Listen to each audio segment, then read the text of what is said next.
l'activité physique, donc toute cette problématique autour du mouvement, de l'exercice, de l'activité physique. Aujourd'hui, on entend de plus en plus manger, bouger, mais selon quelles conditions, selon quelles modalités.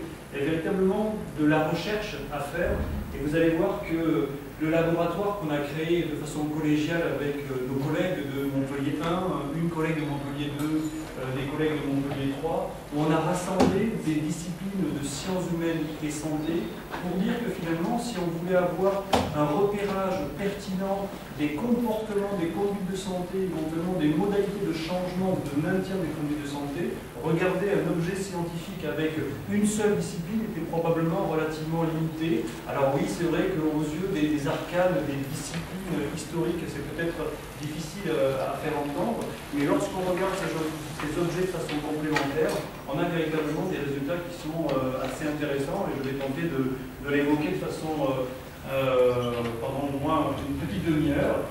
Donc c'est un rassemblement d'enseignants-chercheurs de psychologie, de sociologie, de médecine, de philosophie et évidemment de sciences du sport également, donc sur la problématique d'aujourd'hui qui nous intéresse. Et vous voyez, on est dans ces locaux-là, donc accueillis par l'Université Montpellier 3, mais nous avons également des locaux à l'Université Montpellier 1, à l'Institut de biologie, donc un laboratoire qui, aujourd'hui, en termes de nombre en France, sur la prévention santé, au moins en termes de nombre, nous sommes relativement nombreux et donc relativement performants, si on pouvait évoquer ainsi. Bien.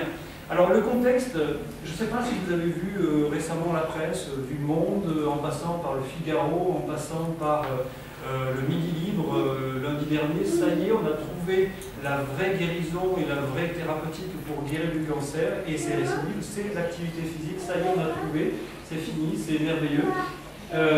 Et c'est absolument impressionnant depuis à peu près un an, et surtout depuis janvier, une véritable éclosion, diffusion, contagion de journalistes en disant ça y est, pour guérir véritablement, la seule solution d'une maladie chronique, c'est l'activité physique, et vous avez des articles qui pleuvent d'une façon absolument impressionnante. On va voir que ce n'est pas tout à fait aussi simple qu'on veut bien le dire, et je ne suis pas sûr que le karaté, son capacité de guérir, oui, éventuellement agir, compléter, améliorer, et on va voir selon quelle modalité. Alors, si on essaie de faire un tour de la problématique des maladies chroniques, il faut également repartir un petit peu en arrière sur l'histoire, notamment de l'évolution démographique et de l'espérance de vie. On sait qu'aujourd'hui, on vieillit de plus en plus vieux et relativement en bonne santé. Et lorsqu'on parle d'espérance de vie, déjà entre les années 75 et donc 2005, l'INSEE montre une évolution tout à fait significative et selon les hypothèses, un enfant qui va naître en 2050 a une espérance de vie pour un homme, si je vois le scénario le plus optimiste, de 92 ans pour une femme et quasiment 86 ans pour un homme. Donc l'espérance de vie est en train d'augmenter. On pourrait évidemment discuter de ces chiffres et de cette hypothèse, pourquoi en fonction de l'un ou de l'autre il peut y avoir des scénarios à la baisse ou à la hausse, mais il y a vraiment une évolution tout à fait significative et quelques travaux parlent de tous les ans on gagnerait 3 mois d'espérance de vie. Chaque enfant naissant va gagner 3 mois d'espérance de vie. C'est quand même des résultats tout à fait significatifs et tout à fait intéressants, mais qui vont plonger une vraie problématique de maladie chronique.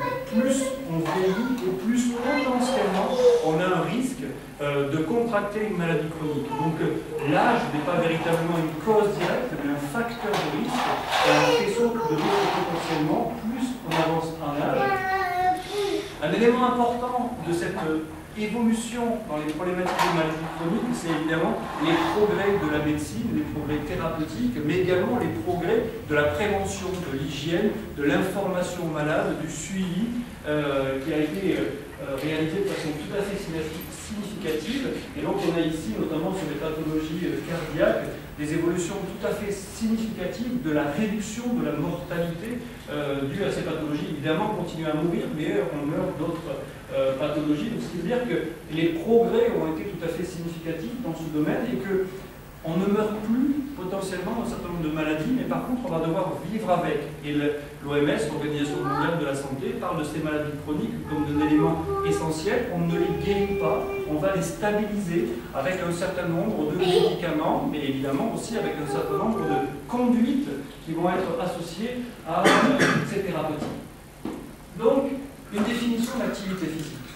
C'est pas simple de définir l'activité physique si on essaye d'être extrêmement rigoureux et qu'on essaie d'avoir un regard physiologique. Donc oui, c'est un mouvement ou des mouvements du corps.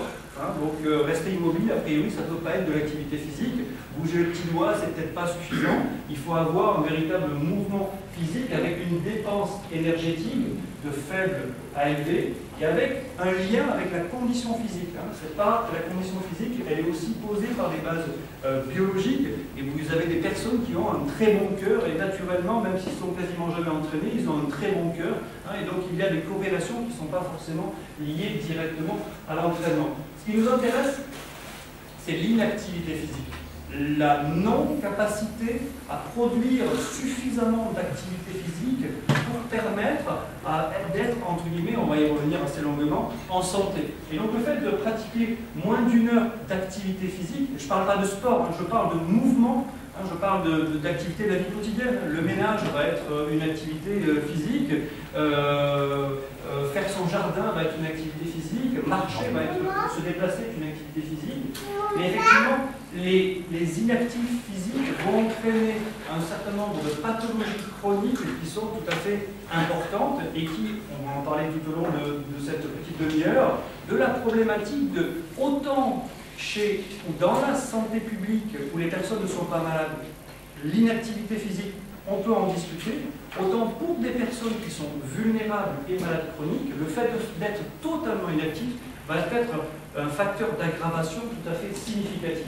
Et donc évidemment, une faible condition physique. Ce facteur de risque majeur, aujourd'hui, l'OMS serait quasiment prêt à en faire une maladie. L'inactivité physique comme une maladie potentielle. Donc comment aider les personnes qui sont extrêmement sédentaires, qu'elles le soient pour des raisons pathologiques ou des raisons évidemment sociales naturellement. Alors, lorsqu'on regarde cette inactivité physique ou cette activité physique, ce qui est assez intéressant, c'est de voir qu'il y a des âges particuliers sur lesquels il y a une diminution significative. Alors évidemment, plus on avance un âge, et en général, moins le travail est physiquement coûteux, mais vous voyez, les activités physiques de loisirs, avec le pointeur, qui sont ici, eh bien finalement, elles n'ont pas augmenté et elles ne compensent pas forcément un niveau d'activité physique au travail moins important. Donc la dose quotidienne d'activité physique va être réduite et donc probablement entraîner un certain nombre de troubles de santé. Alors on va passer très rapidement, et pour faire grand public, tant pis je me risque, c'est très schématique, mais le muscle, quand on avance un âge, il va, entre guillemets, être moins puissant, avec une qualité en particulier de fibre qui va être un petit peu altérée. On a deux types de fibres pour être schématique. Une fibre de sprinter et une fibre de marathonien. Dans tous les muscles, et notamment dans les muscles des cuisses, on a à la fois une composition de sprinter et une composition de marathonien. Et plus on avance un âge, et plus le marathonien prend le pas sur le sprinter. Et en fait, plus on avance un âge, et plus il y a une transformation de ces fibres de sprinter en fibres de marathonien. Et vous voyez des marathoniens encore de très bon niveau qui ont 40, 45 ans, alors que vous ne voyez plus aucun sprinter de haut niveau qui dépasse l'âge de 30 ans. Donc avec le vieillissement, il y a une transformation de ces fibres de type sprinter en fibres de type endurant. Deuxième point important, c'est que la fibre musculaire se transforme, c'est pas très joli, mais en gras ou en graisse, d'accord? Et donc cette transformation du muscle véritablement, de la fibre musculaire en gras, rend naturellement la fibre moins efficace. Et le troisième point extrêmement important, c'est qu'avec l'avancée en âge, il y a une décapillarisation, un mot un petit peu compliqué, mais simplement pour dire que les vaisseaux sanguins sont